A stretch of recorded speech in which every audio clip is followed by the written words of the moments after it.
ரொம்ப மகிழ்ச்சியான ஒரு தருணம். மதிப்பிற்கும் மரியாதைக்கும் உரிய ஒட்டுமொத்த தமிழ் உள்ளங்களினுடைய நெஞ்சிலே குடிகொண்டிருக்கக்கூடிய தமிழகத்தினுடைய முதலமைச்சரும் அனைவருடைய அன்புக்கு பாத்திரமான அருமை அண்ணன் மாண்புமிகு தமிழக முதல்வர் அவர்களுடைய 72வது பிறந்த நாள் விழாவிலே இப்பேற்பட்ட ஒரு அற்புதமான மக்கள் வெள்ளத்திலே பெரிய மதிப்பிற்குரிய ஜாம்பாவான்களும் மிகச்சிறந்த மக்கள் போராளிகளும் அமர்ந்திருக்கக்கூடிய இந்த மேடையிலே அவர்களில் நானும் ஒருவனாக மேடையில் நிற்பதையே நான் மிகப்பெரிய பாக்கியமாகவும் பெருமையாகவும் கருதுகிறேன். தேசிய வாழ்வே தெய்வீக வாழ்வு என்று வாழ்ந்து தன் வாழ்க்கையில் 10 வருடங்களை இந்த தேசத்தினுடைய நலனுக்காகவும் தேசத்தினுடைய விடுதலைக்காகவுமே தன்னை அர்ப்பணித்து கொண்டு மறைந்தும் இன்றைக்கு கோடான கோடி மக்களுடைய உள்ளங்களிலே வாழ்ந்து கொண்டிருக்கக்கூடிய என் தெய்வ திருமகன் பசும்பொன் முத்துராமலிங்க தேவருடைய ஆசீர்வாதம் மாண்புமிகு முதல்வருக்கு கிடைக்கும் என்ற நம்பிக்கையோடும் அன்றைக்கே 75 ஆண்டுகளுக்கு முன்பாகவே அவர் சொன்னார், மங்கை சூதகமானால் கங்கையிலே மூழ்கலாம், கங்கையே சூதகமானால் எங்கே மூழ்குவது என்று கேட்டார். அதுதான் இன்றைக்கும் மத்தியிலே ஆட்சி செய்து கொண்டிருக்கக்கூடிய ஒன்றிய அரசினுடைய செயல்பாடாக இருக்கிறது என்பதை ஒட்டுமொத்த உலகமும் இன்றைக்கு கண்கூட பார்த்து கொண்டிருக்கிறோம். ஒட்டுமொத்தமாக இந்த தமிழ் தேசத்திலே மட்டுமல்லாது மத்தியிலே கூட்டாட்சி, மாநிலத்திலே சுயாட்சி என்கின்ற ஜனநாயக தத்துவத்துக்கு எதிராக இன்றைக்கு மத்தியிலே ஆட்சி செய்து கொண்டிருக்கக்கூடிய அந்த பாசிச அரசு தமிழக மக்களிடத்திலிருந்து பெறக்கூடிய வரிப்பணங்களை மக்களுடைய நலத்திட்டங்களுக்கு திருப்பி கேட்டால் இது என்னுடைய பணமா உன்னுடைய பணமா என்ற அதேச்ச அதிகாரத்திலே வார்த்தைகளை பேசிக்கொண்டு மக்கள் வரிப்பணங்களை பெற்று ஆட்சி செய்கின்ற அந்த அரசு மக்களுடைய நலத்திட்டங்களுக்கான அந்த பணத்தை கொடுப்பதற்கு மறுக்கிறது. மறுப்பது மட்டுமல்லாது தன்னுடைய ஆதிக்க வர்க்கத்தினுடைய தன்னுடைய ஆரிய கொள்கைகளை இந்த தமிழகத்திலே புகுத்துவதற்காக அவர்கள் மும்மொழி கொள்கையை ஏற்றுக்கொண்டால் நாங்கள் உங்களுக்கான அந்த கல்வித்தொகையை கொடுக்கிறோம் என்று சொல்லுகின்ற ஒரு நிலை, ஒரு அவல நிலை. இது ஒட்டுமொத்த ஜனநாயகத்துக்கு எதிரானது. அப்படிப்பட்ட ஒரு தருணத்திலே நமது அருமை அண்ணன் மாண்புமிகு முதல்வர் அவர்கள் என்ன சொல்லுகிறார்? 10,000 கோடி நீ கொடுத்தாலும் நாங்கள் மும்மொழி கொள்கையை ஒருபோதும் ஏற்றுக்கொள்ள மாட்டோம், இங்கே இருமொழி கொள்கைதான் என்று அண்ணாவின் வழியிலே டாக்டர் முத்தமிழறிஞர் கலைஞர் அவர்கள் வழியிலே அவர் வலியுறுத்தி இன்றைக்கு மத்திய அரசுக்கு சவால் விட்டிருக்கிறார்.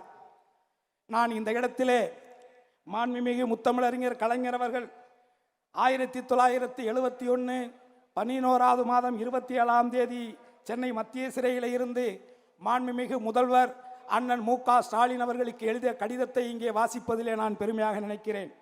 அன்புள்ள ஸ்டாலினுக்கு, உனக்கு ஆண் குழந்தை பிறந்த செய்தி கேட்டு மகிழ்ச்சி. சாந்தாவுக்கு என் வாழ்த்துக்களை கூறவும். 1953 திருச்சி சிறையில் 6 மாத தண்டனை பெற்று நான் இருந்தபோது நீ கை குழந்தை. வீட்டிலிருந்து என்னை காண வருபவர்களோடு குழந்தையாக இருந்த நீயும் வருவாய். 23 ஆண்டுகளுக்கு பிறகு சென்னை மத்திய சிறையில் மிசா கைதியாக 1976 ஓராண்டு நீ இருந்தபோது நான் உன்னை காண வந்து கொண்டிருந்தேன். உன்னுடனும் கழக உடன் பிறப்புகளுடனும் தம்பி மாறன் மிசா கைதியாக இருந்தபோது அவனுக்கு ஒரு பெண் குழந்தை பிறந்தது. அந்த குழந்தையும் தன் தந்தையை பார்க்க சிறைச்சாலைக்குத்தான் வந்து கொண்டிருந்தது. இப்போது உனக்கு பிறந்த என் பேரனும் என்னை பார்க்க சிறைக்கு வருவான் என்று கருதுகிறேன். இந்த அனுபவங்கள் எவ்வளவு இனிமையானவை பார்த்தாயா? இந்த குடும்பத்தில் மட்டுமல்ல, நமது இயக்கமாம் திராவிட முன்னேற்ற கழகம் என்கின்ற பெரிய குடும்பத்தில் எத்தனையோ உடன்பிறப்புகளுக்கு இப்படிப்பட்ட சிறை அனுபவங்கள் கிடைத்திருக்கின்றன. பொது வாழ்வு பூங்கா வினோதம் அல்ல, புயலை எதிர்த்து நிற்பது. இதை புரிந்து கொள்ளாத சில பேர் இன்னமும் நாட்டிலே இருக்கிறார்கள் என்று தலைவர் முத்தமிழறிஞர் கலைஞர் அவர்கள் எழுதிய அந்த கடிதத்திலே அதை புரிந்து கொள்ளாதவர்கள் இன்னும் சிலர் இருக்கிறார்கள் என்று சொல்லியிருக்கிறார். அதை இன்றைக்கு நிகழாக பார்க்கிறோம். பாசிசத்திற்கும் பாயாசத்திற்கும் வித்தியாசம் தெரியாத பதரசம் இன்றைய பாதரசம் என்று ஒன்று பேசுகிறது. பாசிசத்திற்கும் பாயாசத்திற்கும் வித்தியாசம் தெரியாத பாதரசம் இப்போது பேசுகிறது. பாதரசம் எதிலும் ஒட்டாதது, மக்களிடம் எப்போதும் ஒட்டப்போகிறதும் கிடையாது. நஞ்சு கக்கக்கூடிய கொடிய திராவம் இந்த பாதரசம். தங்கத்தை வெள்ளியை உருக்கும் உருக்குலைக்கும். நல்லா இருக்கின்ற நாட்டை உருகுலைக்க இது போன்ற பாதரசங்களை பாசிசங்கள் தான் உருவாக்குகிறது.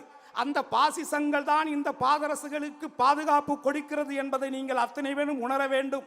ஆகவே எத்தனை சவால்களை ஒன்றிய அரசு செய்தாலும் மக்களுடைய நலத்திட்டங்கள் மீது நம்பிக்கையும் மற்றாத பாசமும் கொண்ட மாண்புமிகு தமிழக முதல்வர் அவர்கள் நிச்சயமாக தமிழகத்தையும் தமிழக மக்களையும் நிச்சயமாக நல்ல வழியிலே வழிநடத்தி செல்வார் என்பதில் எங்களுக்கு அசைக்க முடியாத உறுதியான நம்பிக்கை இருக்கிறது. அதே தருணத்தில் மாண்புமிகு முதல்வர் அவர்களுக்கு நான் இந்த நேரத்திலே தென் மாவட்டத்தில் இருக்கக்கூடிய ஒட்டுமொத்த மக்களின் சார்பாக அலங்காநல்லூர் ஜல்லிக்கட்டிலே மிக பிரமாண்டமான 5000 பேர் அமரக்கூடிய அந்த அரங்கத்தை உருவாக்கி கொடுத்தமைக்காக உலகத்தில் இருக்கக்கூடிய அத்தனை தமிழர்களின் அன்போடு பாசத்தோடு அவருக்கு நன்றிகளை தெரிவித்துக் கொள்வதோடு மட்டுமல்லாது என் தெய்வ திருமகனார் தேசியமும் தெய்வீகமும் இரு கண்கள் என்று வாழ்ந்தார். இன்றைக்கு அதே வழியிலே மாண்புமிகு தமிழக முதல்வர் அவர்கள் கல்வியும் மருத்துவமும் 1000 மருத்துவங்களை அமைத்து கல்வியும் மருத்துவமும் தனது இரு கண்கள் என்று அவர் வாழ்ந்து கொண்டு நல்லாட்சி நடத்தி கொண்டிருக்கக்கூடிய இந்த தருணத்திலே அவர் மேலும் மேலும் நன்றாக உடல்நலத்தோடு இருந்து ஒட்டுமொத்தமாக இந்த தமிழக மக்களையும் தமிழர்களையும் தமிழ் மொழியையும் தமிழ் மண்ணையும் தமிழ் தேசத்தையும் காக்க வேண்டும். அவருடைய ஆயுள் காலங்களை இறைவன் நீடூடி கொடுக்க வேண்டும். எல்லாமல்ல இறைவன் அவருடைய எல்லா நிலைகளுக்கும் எல்லா உறுதிகளுக்கும் எல்லா நிலைப்பாடுகளுக்கும் உறுதியாக இருக்க வேண்டும் என்று உங்கள் அத்தனை பேர் சார்பாகவும் என் சார்பாகவும் நான் சார்ந்த என் முக்குளத்தோர் புலிப்படை சார்பாகவும் வாழ்க பல்லாண்டு என வாழ்த்தி விடைபெறுகிறேன். நன்றி, வணக்கம்.